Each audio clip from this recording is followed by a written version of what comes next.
Sin duda, acompañado por el ministro de Vido, lo que estamos haciendo es presentar esta muestra. Esta muestra tiene que ver con una documentación que nosotros hallamos, que en un primer momento estaba en el archivo personal del almirante Rojas. Rojas la dona su archivo personal hacia la jefatura de la Armada. Y en un momento la Jefatura de la Armada lo deposita en el área de archivos históricos de la Armada Argentina, que trabaja en conjunto con la Dirección de Derechos Humanos y Derecho Humanitario de nuestro ministerio, y allí nos encontramos con esta documentación.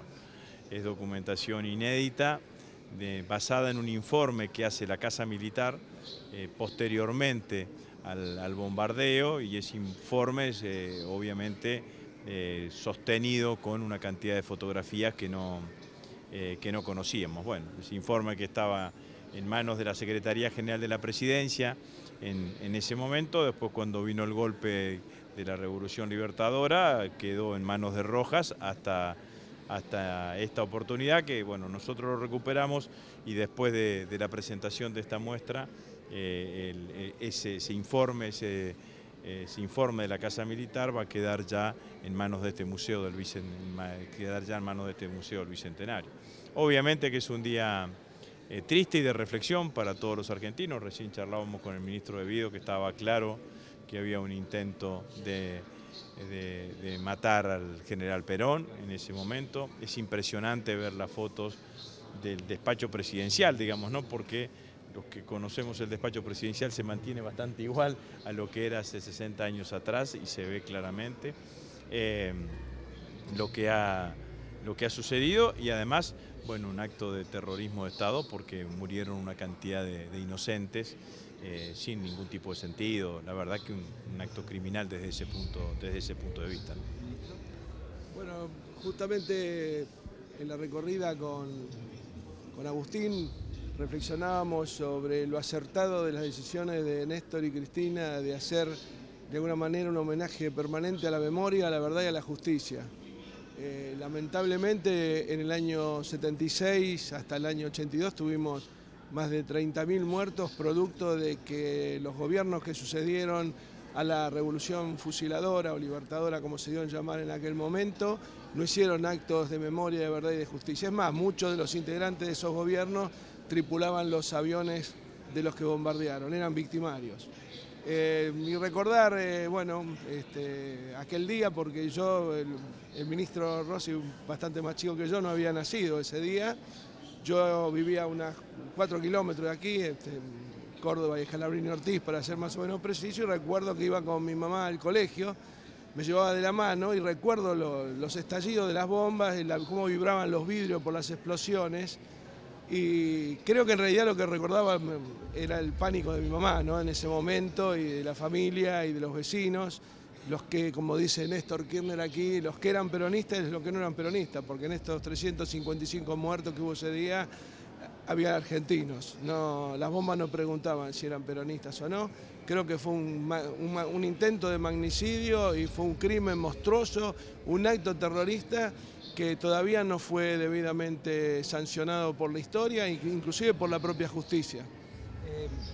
A ver, déjame preguntarle si recuerda qué se decía en ese entonces, o si le han contado qué le decían en ese entonces, y particularmente qué piensa, ¿por qué le hicieron esto a Perón?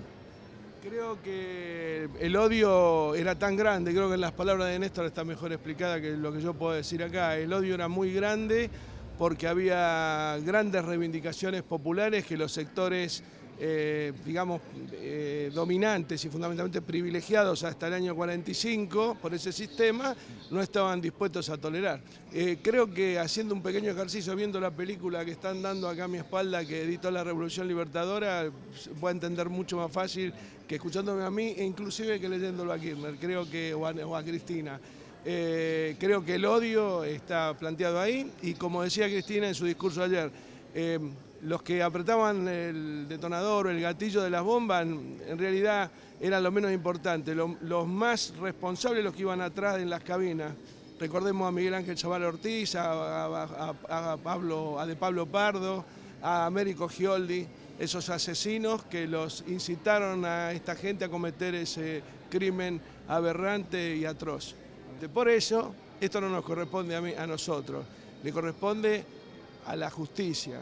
Creo que este hecho no fue debidamente analizado por la justicia, además de un magnicidio, es un crimen de lesa humanidad que no tiene prescripción. Aunque sus autores estén muertos, creo que la justicia debería tener su opinión sobre este crimen tan atroz, porque es la mejor manera de rendirle culto a la memoria, a la verdad y a la justicia, que es uno de los lemas básicos del gobierno de este modelo transformador de los últimos 12 años. ¿Quién más? Más allá de apretar el gatillo, como decía la presidenta, ¿quién más pudo haber estado detrás de esto? Y si hay esas fuerzas todavía vigentes en algún sector de la República Argentina. Bueno, cada vez que han sucedido acciones de este tipo, hay quienes coadyudan directa o indirectamente a generar un contexto político de esas características que permitan una acción de esta situación, digamos, ¿no? El odio que se inculcó, se intentó penetrar a vastos sectores de la sociedad argentina contra Perón, sin duda que fue parte de un contexto político que después origina este tipo de circunstancias o este tipo de situación. Por eso nosotros hay veces que sentimos que hay similitudes con el pasado, digamos, ¿no? Porque esa permanente carga de odio sobre Perón, sobre Eva, los intentos de descalificación permanente, bueno, son similares a los que han sufrido Néstor y Cristina durante todos estos años, digamos, ¿no? Uno no recuerda en la historia argentina contemporánea una presidenta que haya sufrido el nivel de descalificación y de intento de deslegitimación y de ataque permanente como la presidenta, como Cristina Fernández de Kirchner.